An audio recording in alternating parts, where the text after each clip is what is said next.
Assalamualaikum warahmatullahi wabarakatuh. Allahu Akbar, Allahu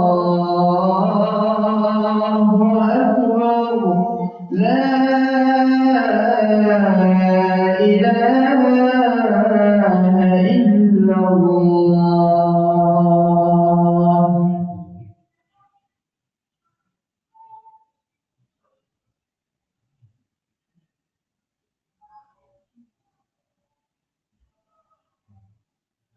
Alhamdulillah alladzi hadana li hadza wa ma kunna linahtadiya laula an hadana Allah. Ashhadu an la ilaha illallah wa ashhadu anna Muhammadar Rasulullah. Allahumma shalli ala sayyidina Muhammadin al-fatih lima ughliqa wal khatim lima sabaqa nasiril haqqi bil haqqi wal hadi ila siratikal mustaqim. وعلى آله حق قدره ومقداره العظيم أما بعد فيا عباد الله أوصيكم وإياي نفسي بتقوى الله فقد فاز المتقون وخاب الطاغون. قال الله تعالى في محكم كتابه وهو أصدق القائلين أعوذ بالله من الشيطان الرجيم يا أيها الذين آمنوا اتقوا الله حق تقاته ولا تموتن إلا وأنتم مسلمون. صدق الله العظيم وصدق رسوله النبي الكريم ونحن على ذلك من الشاهدين والشاكرين. Hadirin yang dimuliakan oleh Allah Subhanahu wa Ta'ala, mari kita senantiasa bersyukur kepada Allah dengan mengucapkan alhamdulillah atas segala nikmat yang Allah titipkan kepada kita sampai detik ini. Dengan nikmat itulah kita dapat berkumpul di tempat yang begitu luar biasa. Dengan nikmat itulah kita dapat beribadah kepada Allah Subhanahu wa Ta'ala sebagai bentuk wujud syukur dan terima kasih kita kepada Allah karena sampai detik ini Allah masih sayang kepada kita. Allah titipkan rahmat sehat kepada kita. Allah titipkan nikmat hidup kepada kita. Yang tak banyak orang mendapatkan nikmat sehat itu, dan yang tak banyak yang mendapatkan nikmat hidup itu sendiri. Sehingga dari semua itu kita dapat bersyukur tentang semua apa yang Allah hadirkan kepada kita sampai detik ini dengan mengucapkan kalimat alhamdulillahirabbil alamin. Bersolawat kepada baginda Nabi Muhammad sallallahu alaihi wasallam, sebuah keharusan kepantasan daripada kita sebagai umat yang mengharapkan syafaatnya. Pada ketika baginda Nabi Muhammad sallallahu alaihi wasallam bersabda, "Inna salatukum ma'rudatun 'alayya." Sesungguhnya salawat yang kau baca akan sampai kepadaku. Fakaifa tu'radu ilaika ya Rasul faqad 'alimta. Bagaimana salawat kami nanti ketika engkau sudah wafat, bagaimana sampai kepada engkau ya Rasul? Maka apa yang disampaikan oleh baginda Nabi Muhammad, inna ajsadal anbiya harrama an ta'kula 'alal ardh. Sesungguhnya jasad para nabi diharamkan dimakan oleh cacing tanah. Bahkan kemudian di dalam hadis lain disebutkan man nasiya salatan 'alayya faqad khata'a tariqul jannah. Siapa yang lupa berselawat kepada aku sedikit pun, maka sesungguhnya dia sudah lupa jalannya menuju surganya Allah Subhanahu wa Ta'ala. Maka di hari yang mulia ini, tempat yang mulia ini, di waktu yang mulia ini, paling tidak hati kita terkoneksi dengan baginda Nabi Muhammad sallallahu alaihi wasallam dengan berucap Allahumma shalli ala sayyidina Muhammad wa ala ali sayyidina Muhammad. Hadirin yang dimuliakan oleh Allah Subhanahu wa Ta'ala, kehidupan dunia ini adalah kehidupan yang bersifat sementara saja. Ma 'indakum yanfad wa ma 'indallahi baq. Apa yang ada pada sisi kita hari ini semuanya akan fana, semuanya akan sirna, semuanya akan tiada.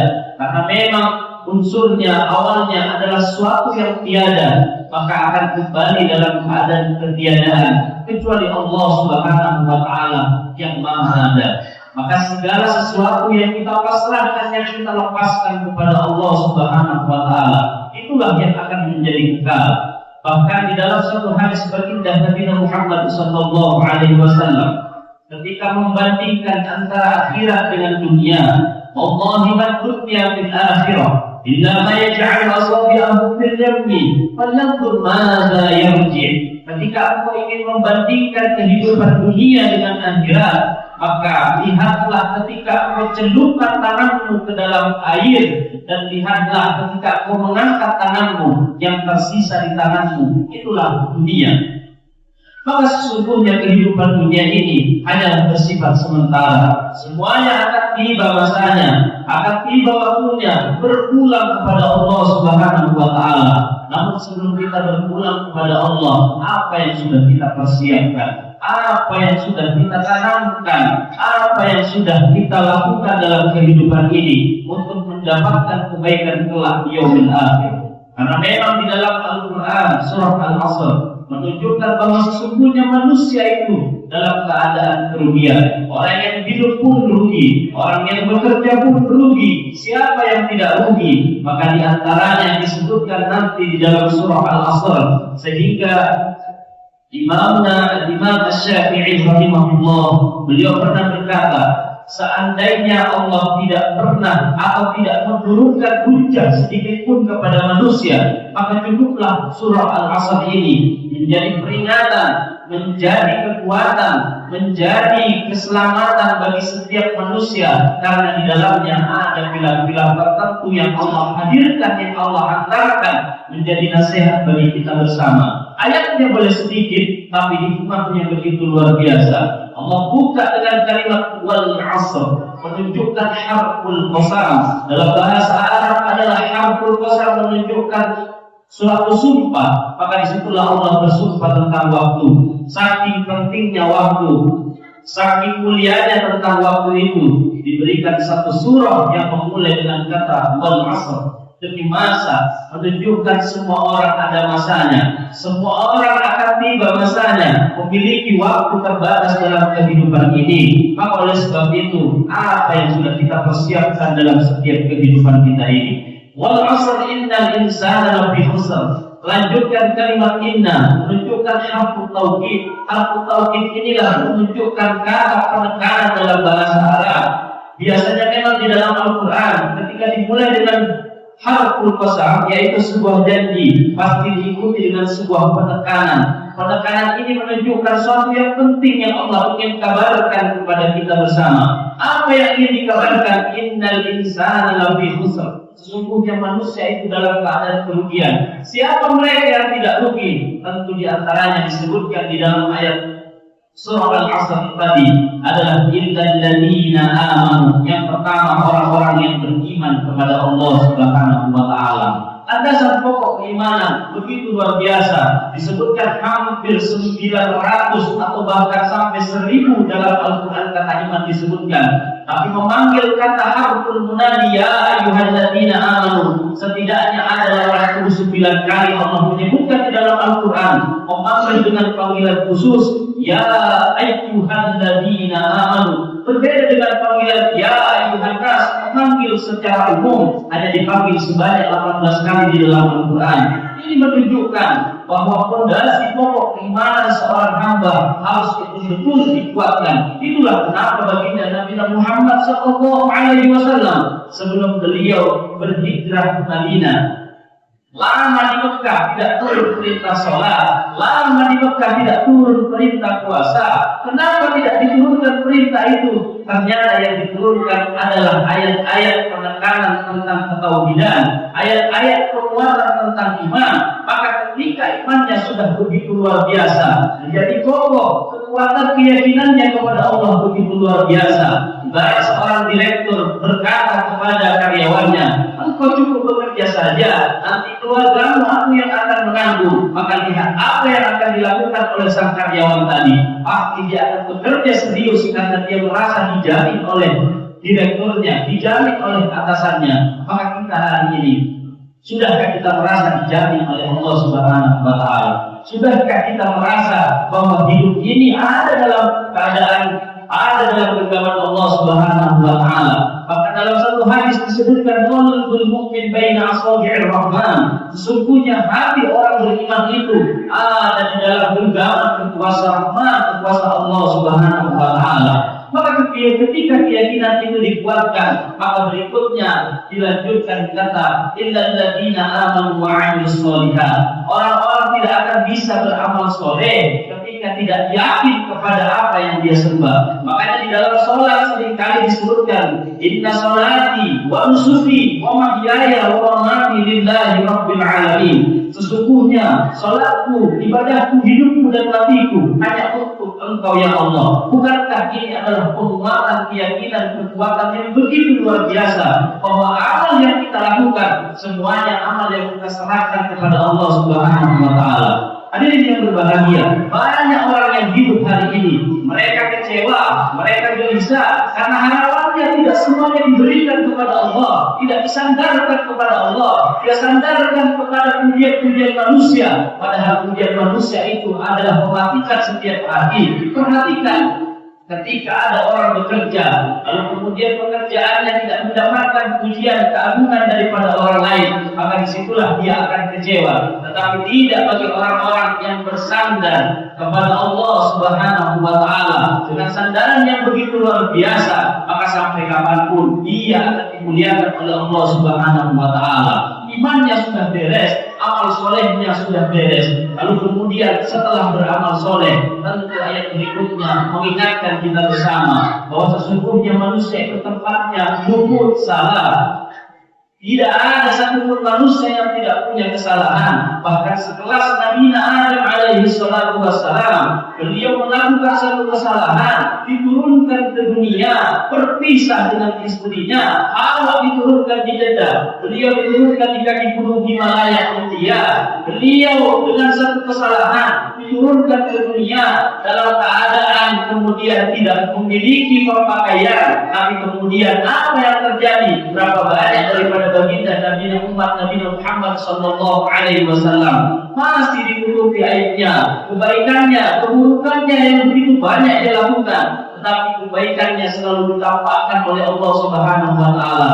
Sehingga dalam kitab Mustadraknya Imam Al-Hakim, Nabi Adam alaihi salatu wasallam iri kepada umat Nabi Muhammad sallallahu alaihi wasallam. Apa kata Nabi Adam? Aku melakukan satu kesalahan, diturunkan ke dunia, sedangkan umat Nabi Muhammad ribuan kesalahan yang mereka lakukan, tapi ketika mereka melakukan kebaikan, tempatnya di dunia dimasukkan ke dalam surga. Aku melakukan satu kesalahan, dipisahkan dengan istriku, tapi umat Nabi Muhammad sallallahu alaihi wasallam ribuan kesalahan yang dilakukan, tapi tidak pernah dipisahkan oleh istrinya. Aku melakukan satu kesalahan, aku dalam keadaan dikeluarkan dalam keadaan tidak berpakaian dari surga menuju dunia, tapi umat Nabi Muhammad sallallahu alaihi wasallam mereka masih diberikan kebaikan, ditutupi aib-aibnya oleh Allah Subhanahu wa Ta'ala. Maka ayo kita berkaca bersama, siapa yang tidak memiliki kesalahan, siapa yang tidak memiliki aib, siapa yang tidak memiliki keburukan. Tapi dengan itulah kita bersadar, kita sadar bersama bahwa Allah Maha Pengampun, Allah Maha mengampuni hambanya. Cuma kadang hambanya yang bosan minta ampun kepada Allah Subhanahu wa Ta'ala. Ketika itu sudah masuk dalam keyakinan kita, maka kita lanjutkan. Manusia ini sifatnya lalai, lanjutkan kemudian pada tahapan senantiasa memberikan nasihat kepada sesama manusia. Wa tawasau bil haqq wa tawasau bis sabr. Ada dua pola. Pola yang pertama adalah saling menasihati tentang kebenaran. Karena suatu kebenaran itu adalah sesuatu yang kadang dibenci oleh sebagian manusia. Kullu ta'ala Quran, kata para sahabat, katakanlah walaupun yang kau katakan itu adalah sesuatu yang baik, tetapi itu adalah suatu kebenaran, maka itu akan mendapatkan kebaikan yang banyak dari Allah Subhanahu wa Ta'ala. Lalu yang ketiga, yang keempat adalah watawasau bis sabr, yaitu saling menasihati tentang sebuah kesabaran. kita dalam kehidupan ini senantiasa diuji. Dengan ujian itulah mari kita senantiasa bersabar kepada Allah Subhanahu wa taala. Ada orang yang berkata bahwa sabar itu adalah ada batasnya. Tetapi ketika memaknai satu ayat, innallaha ma'as sabirin, sesungguhnya Allah bersama orang-orang yang sabar. Akan tetapi ketika kita maknai kalimat yang sebelum tadi bahwa sabar adalah ada batasnya, ketika orang kemudian membatasi kesabarannya, berarti dia sedang membatasi kebersamaannya dengan Allah Subhanahu wa taala. Hadirin yang berbahagia yang dimuliakan oleh Allah Subhanahu wa taala. Itulah setidaknya ada 4 hal yang harus menjadi bekal kita dalam perjalanan kehidupan ini. Bahwa sekali lagi kehidupan ini dalam sebuah kerugian kecuali 4. Yang pertama, mereka yang beriman kepada Allah, dan yang kedua, mereka yang beramal soleh, dan yang ketiga, mereka yang saling menasehati dalam sebuah kebaikan, dan yang terakhir adalah mereka yang senantiasa sabar tanpa batasnya. Ada pahala yang tidak ada batasnya. Itulah pahala yang bersabar, pahala orang-orang yang bersabar. Innama yuwaffas sabirina ajrahum bighairi hisab. Ada pahala yang tidak bersabar, tidak ada batasnya, yaitu pahala bagi orang-orang yang bersabar atas segala apapun yang Allah hadirkan kepadanya. Semoga yang 4 ini dapat kita implikasikan dalam setiap kehidupan kita, dan semoga kita diwafatkan dalam keadaan terbaik, tempatkan di tempat yang terbaik, tentu dengan harapan semoga kelak kita mendapatkan syafaat daripada baginda Nabi Muhammad sallallahu alaihi wasallam. Amin ya rabbal alamin. Inna ahsanal kalam wa abyanal nizam kalamullahil malikil mannan. A'udzu billahi minasy syaithanir rajim. Bismillahirrahmanirrahim. Wal 'asr innal insana lafi khusr إلا الذين آمنوا وعملوا الصالحات وتواصوا بالحق وتواصوا بالصبر. بارك الله لي ولكم في القرآن العظيم، ونفعني وإياكم بما فيه من الآيات والذكر الحكيم، وتقبل مني ومنكم تلاوته إنه هو السميع العليم. اللهم صل وسلم وزد وأنعم وتفضل وبارك بجلالك وكمالك على أشرف عبادك سيدنا ومولانا محمد وعن كل الصحابة رسول الله أجمعين. إن الحمد لله نحمده ونستعينه ونستغفره ونعوذ بالله من شرور أنفسنا ومن سيئات أعمالنا. من يهده الله فلا مضل له ومن يضلل فلا هادي له. أشهد أن لا إله إلا الله وأشهد أن محمدا رسول الله. اللهم صل على سيدنا محمد وعلى آل سيدنا محمد. واعلموا أن الله أمر بأمر بدا فيه بنفسه وثنى بملائكته بكرسه فقال تعالى ولم يزل قائلا عليما إن الله وملائكته يصلون على النبي يا أيها الذين آمنوا صلوا عليه وسلموا تسليما. اللهم صل على سيدنا محمد وعلى آل سيدنا محمد. اللهم صل الخلفاء الراشدين أبي بكر وعمر وعثمان وعلي ونسيت المتابعين للأشهر الكرام وسائر أصحاب نبيك أجمعين وعن التابعين والتابعين ومن تبعهم بإحسان إلى يوم الدين. آمين. اللهم اغفر للمسلمين والمسلمات والمؤمنين والمؤمنات الأحياء منهم والأموات إنك سميع قريب مجيب الدعوات يا قاضي الحاجات. اللهم ربنا ظلمنا أنفسنا وإن لم تغفر لنا وترحمنا لنكونن من الخاسرين. اللهم اجعل جمعنا هذا جمعا مباركا مرحوما وتفرقنا من بعده تفرقا مباركا معصوما ولا تجعل فينا ولا معنا ولا بيننا شقيا ولا محروما. اللهم ارزقنا فهم النبيين وحفظ المرسلين وإلهام الملائكة المقربين برحمتك يا أرحم الراحمين. ربنا آتنا في الدنيا حسنة وفي الآخرة حسنة وقنا عذاب النار. عباد الله إن الله يأمركم بالعدل والإحسان وإيتاء ذي القربى وينهى عن الفحشاء والمنكر والبغي يعظكم لعلكم تذكرون. أقيموا الصلاة.